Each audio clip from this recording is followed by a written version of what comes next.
When I first started the traffic unit, I was informed by the sergeant that we needed to get at least 12 to 15 citations a day in order not to get in trouble by a lieutenant. This former Bexar County Constable says he and other officers here at Precinct 3 were ordered to write a certain number of traffic citations.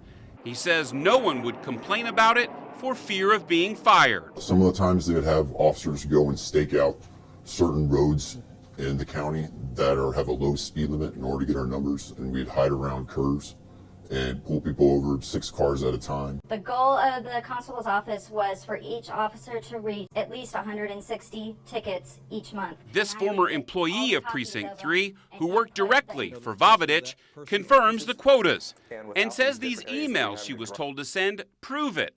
They list the officer's name and their total number of tickets written at that point in the month. And my job was to send out weekly emails saying, with the name of each officer, saying you have reached 76 of the 160 at this point, and you need whatever the difference was, you needed that much more to meet the 160 quota for the end of the month. So what does the constable have to say about all of this? We don't know, because he did not return calls and an email asking for his side of the story.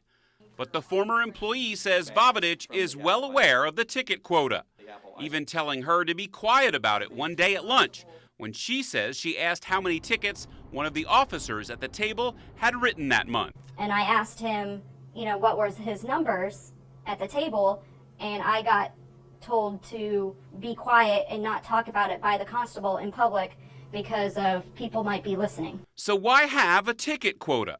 To make money in order to keep their jobs, according to this former officer. And we were told in meetings, not only by the lieutenant, but also by the constable, that's requested by the county auditor and the commissioners in order to get 160 a month to retain our positions, or they would put us on civil as a punishment.